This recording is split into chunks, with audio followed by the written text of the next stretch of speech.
What's up mga kalayas at tayo lalayas na naman ngayon. Pupunta tayo sa Kapalonga at magsisimba tayo mga kalayas. Inom muna tayo ng mainit na tubig kasi maaga pa, malamig.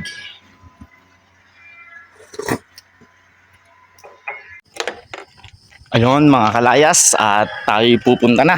No, let's go. Nandun na sila, naghihintay na sa atin sa labas. Ayun mga kalayas at maaga pa yung alis natin kasi almost 2 hours yung biyahe natin papunta Kapalonga. So dyan sa bundok na yan, dyan tayo aakyat mamaya papuntang Kapalonga So ang ganda ng liwanag ng araw, pasikat pa lang. Napakalamig kasi bundok itong aakyatin natin ngayon. Let's go. Napakaganda guys ng pagso. Napakalamig. So ang sarap bumiyahe pag ganito. Nakaka-enjoy mag-rides. Napakalamig ng biyahe namin ngayon mga kalayas. Ang kapal ng fogs dito sa Labo ngayon. So ayan guys, buti na lang prepared ako, nakadala ko ng jacket kasi ready ko din para mamaya pag uwi kasi mainit pag uwi. So ang sarap bumiyahe pag ganitong malamig. Nice, ganda ng fogs niya, talagang tumatagos. So mga kalayas, middle muna tayo. Hinihintay natin sila So tingnan natin yung view dito, napakaganda guys.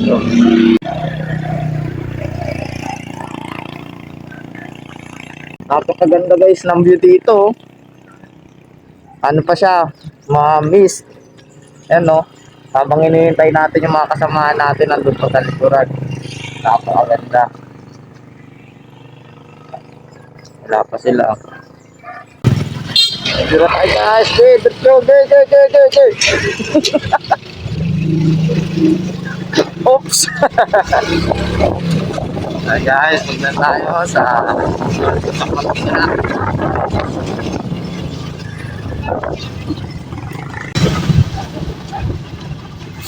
Go.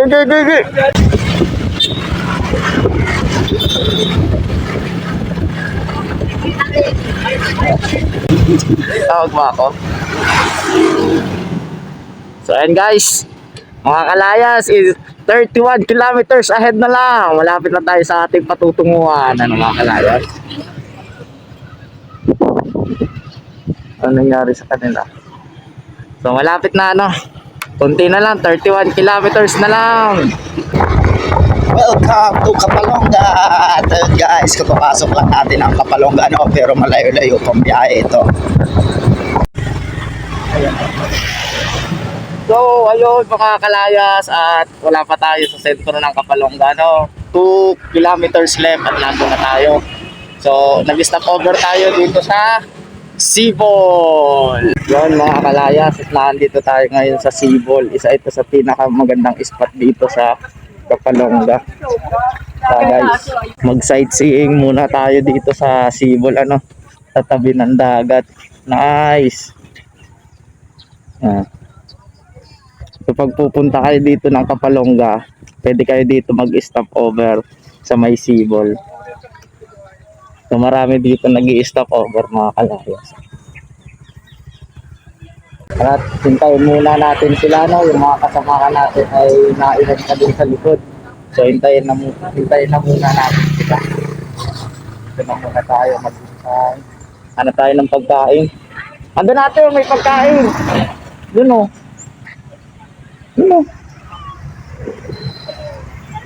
Parang magandang mga wheel dito mga kalayas. Parang masama na naman ang naiisip ko mga ngawil na naman, tapos katapos-tapusan wala rin naman huli. Parang pakit at mababaw siya, pero maganda yung spot dito mga kalayas. So marami dito nag-i-stop over, talagang tambayan ito. So 2 kilometers na lang, nandun na tayo sa sentro ng Kapalonga at magsisimba tayo. So hintay-hintay lang muna natin sila. At andito na sila. So ayan guys, andito na sila. Parating na.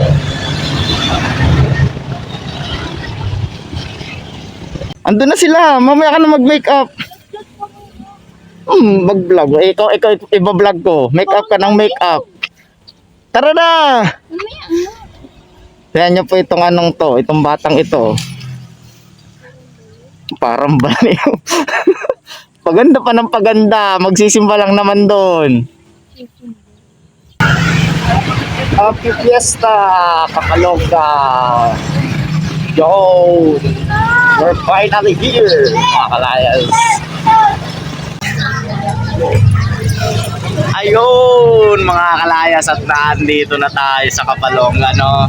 For almost 2 hours na biyahe, nakarating din tayo. So, maya-maya magsisimba tayo, bawas ng kasalanan. May libreng burger. Nahulog ate, oh. Ay, kipila tayo, may libreng burger. Kapalmoksan lang tayo. Gutom na rin.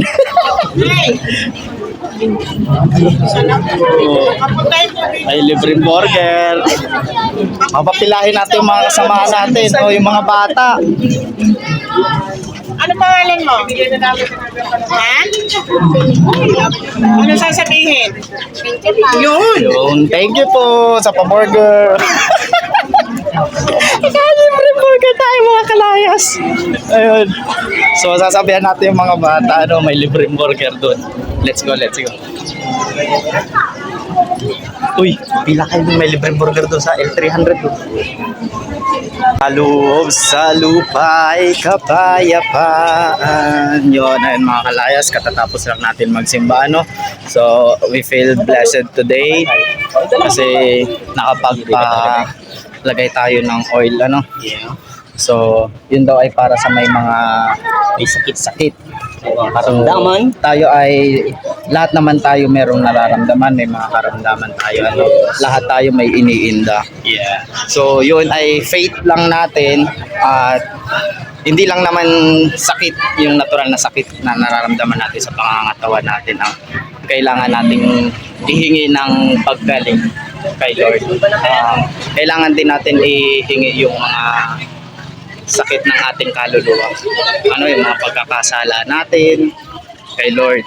So, tayo ay hindi naman tayo perfecto, tayo ay tao lang, nagkakasala. Yan guys, pauwi na rin tayo, pero parang titigil ulit kami doon sa Sibol at mamamasyalata, tambay-tambay. So, let's go guys. Ayun mga kalayas, at syempre dahil nandito na rin tayo, kaway Ate Jelay. Dahil nandito na rin tayo sa Kapalongga, so hindi na natin palalagpasin yung sikat na lighthouse dito, ano. Tara, punta natin yung lighthouse. Let's go. Tara, Ate July. Nakadaan tayo pare. Mga kalayas, at ito yung sikat dito na lighthouse, ano. Isa ito sa mga dinadayo din dito sa Kapalongga, sa bayan ng Kapalongga. Ito. Kapag pupunta kayo dito, yan, pwede kayo dito magpa-picture. Yan. Love Kapalongga. I love it.